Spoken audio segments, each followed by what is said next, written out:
অল্পেতেই রেগে যাচ্ছ, কিছুতেই রাগ কন্ট্রোল হচ্ছে না।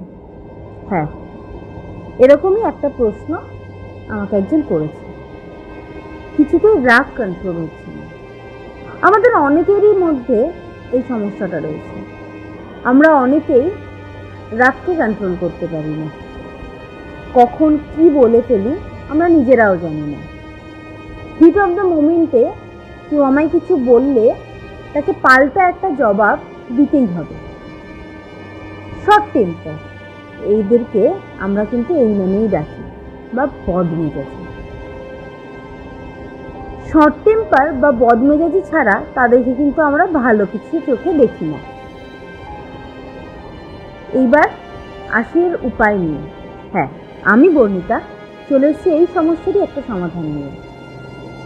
তো আমার চ্যানেল যদি এখনো অবধি কেউ সাবস্ক্রাইব না করে থাকো, তো প্লিজ ইউটিউবে গিয়ে আমার চ্যানেলটা সাবস্ক্রাইব করে দাও। আমার চ্যানেলের নাম ইন্সপায়ারিং বর্ণিতা।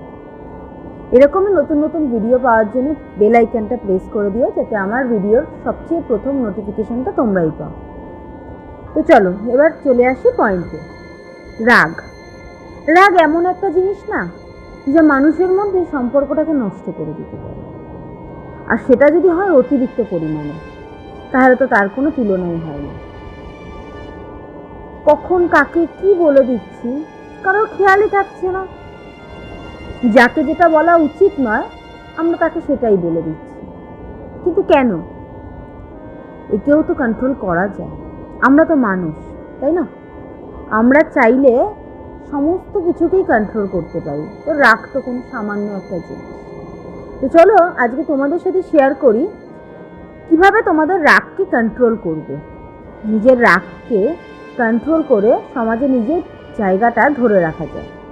কারণ রাগ অতিরিক্ত পরিমাণে হয়ে গেলে না, সমাজে তার জায়গাটা অনেকটা কমে যায়। কারণ মানুষ তাদেরকে খুব একটা পছন্দ করে না, তাদেরকে অ্যাভয়েড করে চলে। তো আমি চাই না যে তোমাদের কাউকে কেউ অ্যাভয়েড করে চলুক। তার জন্যে নিজেকে পাল্টাতে হবে। আর খুব সহজ 3টে পদ্ধতি আমি তোমাদেরকে বলবো আজকে, যে 3টে পদ্ধতির মাধ্যমে তোমরা নিজেদেরকে পাল্টে ফেলতে পারবে, নিজেদের রাগকে কন্ট্রোল করতে পারবে। তো চলো জেনে নিই সেই 3টে পয়েন্ট কী আছে। প্রথম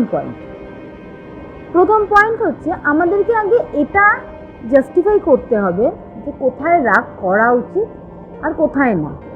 আননেসেসারি আমরা কোনো অন্য জায়গায় কেন রাগ করব? কি দরকার আমাদের? আজকে যদি আমায় কেউ খুব খারাপ কিছু বলে, তখন আমি একটা রাগ করি, ঠিক আছে। বাট আমার সামনে অন্য কাউকে কিছু বলছে বা তার অন্যায় আছে, তারপরে তাকে বলছে, হঠাৎ করে আমি রেগে যাব? এটা আননেসেসারি রাগার তো কোনো প্রয়োজন নেই। তাই ফার্স্ট পয়েন্ট হলো কোথায় রাগ করতে হবে, আগে সেটাকে আমাদেরকে আলাদা করতে হবে। আমাদেরকে এই দুটো জিনিসকে আলাদা করে দেখতে হবে যে এই জায়গাটাতে আমার রাগ করা উচিত আর এখানে নয়।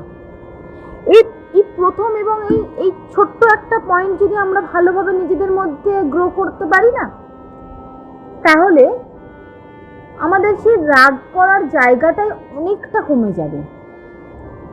যে হঠাৎ করে রাগ করা, ওটা অনেকটা কমে যাবে।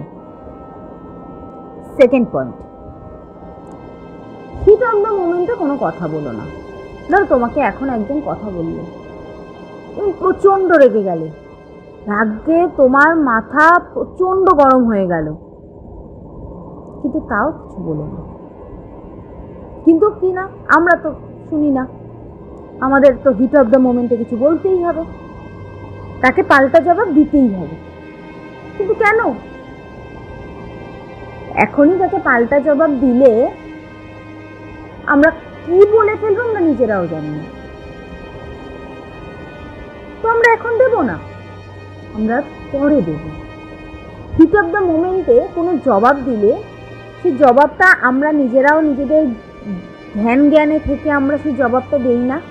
সেই জবাবটা সম্বন্ধে আমাদের কোনো জ্ঞানও থাকবে না।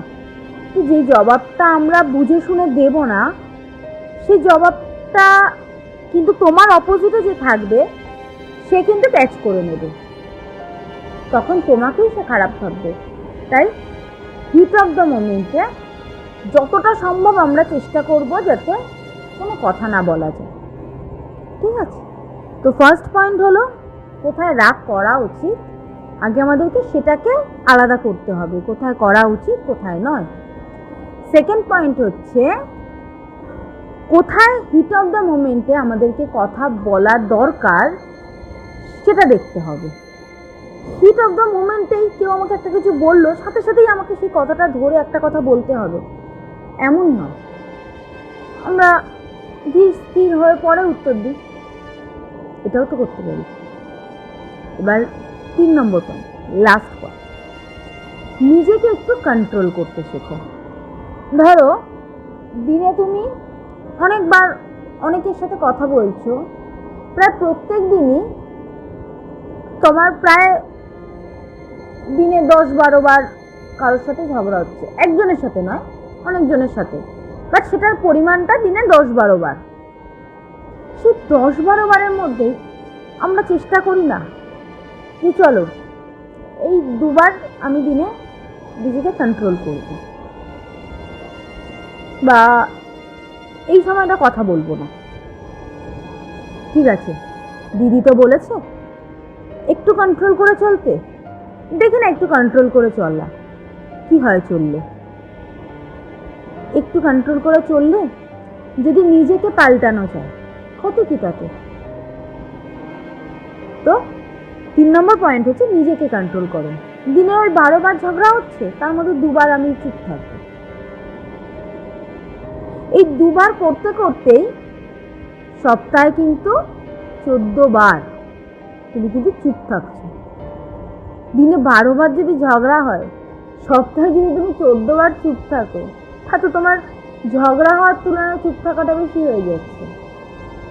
আস্তে আস্তে নিজেকে এমনি কন্ট্রোলে চলে আসবে, তখন তুমি এমনি বুঝতে পারবে যে কোথায় কথা বলাটা আমার দরকার, কোথায় নয়, কোন জায়গাটাকে নিজেকে কন্ট্রোল করে নিলে সমাজে আমার দামটা থাকবে। কারণ বেশি রেগে গেলে না সত্যিই সমাজে দাম দেয় না, সবাই তোমাকে অ্যাভয়েড করে চলবে, কেউ কারোর পার্টিতে তোমাকে ডাকতে চাইবে না, কারণ সামান্য ভুল ত্রুটিতেই তুমি রেগে যাবে, রিয়্যাক্ট করবে। তাই রিয়্যাক্টটা করা একটু কমিয়ে দাও, নিজেকে একটু কন্ট্রোল করে ফেলো। আর আমরা চাইলে পারবো না এমন কোনো কাজ কি আছে? একদম নেই। তো চলো না আজ থেকেই শুরু করি, আজ থেকেই আমরা নিজেকে একটু কন্ট্রোল করার চেষ্টা করি। হ্যাঁ, আমরা অনেকেই রাগ করি, সবাই রাগ করি, রাগ ছাড়া মানুষ কিন্তু তৈরিই হবে না। কিন্তু রাগের পরিমাণটা কারোর বেশি কারোর কম, যার বেশি সে একটু কম করার চেষ্টা করুক, আর যার কম সে নিজেকে যেভাবে কন্ট্রোল করে চলছে সেভাবেই কন্ট্রোল করে চলুক। তো আজকের এই 3টে পয়েন্ট ভালোভাবে মনে রেখে দিও, ভালোভাবে এটাকে নিজের লাইফে প্রয়োগ করো, যাতে নিজের রাগ কন্ট্রোল করা যায় এবং নিজের সমাজে নিজের পজিশনটাকে ধরে রাখা যায়। তো চলো আজকের মতন এইটুকুনি। আমি বর্ণিতা আবার আসবো নতুন একটা ভিডিও নিয়ে। প্লিজ এই ভিডিওটা কেমন লাগলো আমাকে কমেন্টে জানিও, আমাকে কমেন্টে বলো যে আমি নেক্সট কি ভিডিও বানাতে পারি। তো তোমাদের কমেন্ট অনুযায়ী আমি কিন্তু নেক্সট ভিডিও বানাবো। চলো টাটা।